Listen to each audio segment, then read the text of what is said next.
বিগত দিনে যেভাবে রাজপথে স্বৈরাচারের বিরুদ্ধে ভূমিকা রেখেছি, বিগত দিনে যেভাবে রাজপথে জনগণের পক্ষে ভূমিকা রেখেছি, বিগত দিনে যেভাবে স্বৈরাচার নিপাত যাক গণতন্ত্র মুক্তি স্লোগান দিয়েছি, সেই স্লোগানটুকু ধারণ করে আগামী দিনগুলোতে এগিয়ে যাব। ভিন্ন দেশের কোনো ট্রেন লাইন বা রেলগাড়ি যদি আমাদের দেশ দিয়ে যায় এবং সেটা যদি আমার দেশের জন্য, আমার দেশের সার্বভৌমত্বের জন্য হুমকি স্বরূপ হয়, তাহলে সেটা অবশ্যই আমরা প্রতিবাদ এবং প্রতিরোধ করব।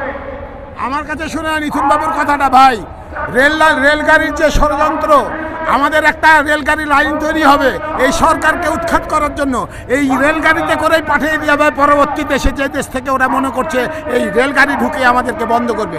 আমরা দেশের এক কোণা মাটি ছাড়তে রাজি না, আমরা দেশের মাটির এক কোণা মাটি ছাড়তে রাজি না।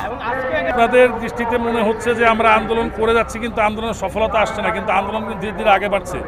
আপনারা দেখেন 1947 সালে দেশ ভাগের পরে আমাদের দেশের স্বাধীনতার যে আন্দোলন শুরু হয় 52-তে, সেটা কিন্তু পরিণতি হয় 71-এ। দীর্ঘ 20 বছর কিন্তু আমাদের দেশের মানুষজন আন্দোলন করেছে এবং সেই আন্দোলনের পরিসমাপ্তি ঘটেছে 71-এর মুক্তিযুদ্ধের মাধ্যমে।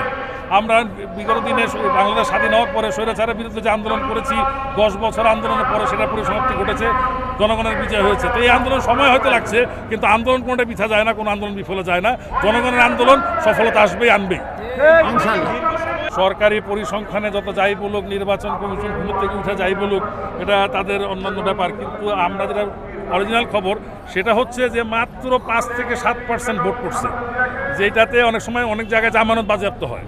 তো যেই কারণে এগুলোকে আমরা ওই জনগণের অংশগ্রহণের ভোট বলবো না, আমরা বিশ্বাস করি আমাদের জয় হয়েছে। এবং আপনারা জিনিস খেয়াল করবেন, আপনারা প্রশ্ন করেছেন যে দীর্ঘদিন বিএনপি ক্ষমতার বাইরে, এতে করে সংগঠনের শক্তি হ্রাস পাচ্ছে কিনা। না, সংগঠন আরও সুসংগঠিত হয়েছে আমাদের।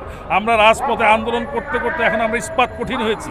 এখন আমাদের আন্দোলনের ধার আরও বাড়ছে, দিনে দিনে আরও বাড়বে, এবং সেই আন্দোলনের ধার বাড়ার সাথে সাথে আমরা এই আন্দোলনকে পরিণতির দিকে নিয়ে যাব একটি সুষ্ঠু সুন্দর নির্বাচনের মাধ্যমে, জনগণের সরকার কায়েমের মাধ্যমে। এবং প্রথম যে আমাদের এখনকার দাবি, আজকের যে দাবিটা, সেটা হচ্ছে দেশের বেগম খালেদা জিয়ার মুক্তি এবং তার সুচিকিৎসার জন্য বিদেশে প্রেরণ।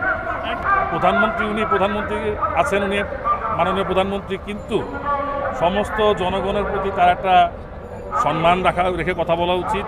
এবং বিশেষ করে যারা বিগত দিনে সরকার প্রধান, রাষ্ট্রপ্রধান ছিলেন, যারা দলীয় প্রধান বর্তমানে আছেন, তাদের সবার প্রতি একটি সম্মান রেখে শালীনভাবে বক্তব্য দেওয়াটা মনে হয় ভালো হবে। আর কোনোদিনও কেউ পায়ে ধরে কোনোদিন ক্ষমতায় আসতে পারে না, তাহলে কি আমরা বিশ্বাস করব আপনারা 3-3বার অন্য কারো পাও ধরে ক্ষমতায় এসছেন? এটাকে আপনি আমাদেরকে বিশ্বাস করতে বলছেন ইনডাইরেক্টলি, যে আমরা যেহেতু পায়ে ধরে ক্ষমতা আসতে চেয়েছি, তার মানে আপনারাও যে ক্ষমতা আছেন কারো পাও ধরে আছেন কি? এটা আমার প্রশ্ন আপনাদের কাছে। যারা স্থায়ী কমিটি এবং আমাদের ভারপ্রাপ্ত চেয়ারপারসন, তারা প্রতিনিয়ত মিটিং করছেন, তারা প্রতিনিয়ত আন্দোলনের নতুন নতুন কৌশল ঠিক করছেন, এবং আমরা ভবিষ্যতে আরও নতুন নতুন আন্দোলনের কৌশল নিয়ে যাতে সরকারকে বাধ্য করতে পারি দেশের বেগম খালেদা জিয়ার মুক্তি এবং তার সুচিকিৎসার জন্য বিদেশে পাঠানো, এবং পাশাপাশি এটি নিরপেক্ষ সরকারের অধীনে একটি সুষ্ঠু নির্বাচন দিয়ে জনগণের সরকার কায়েম করতে। ধন্যবাদ।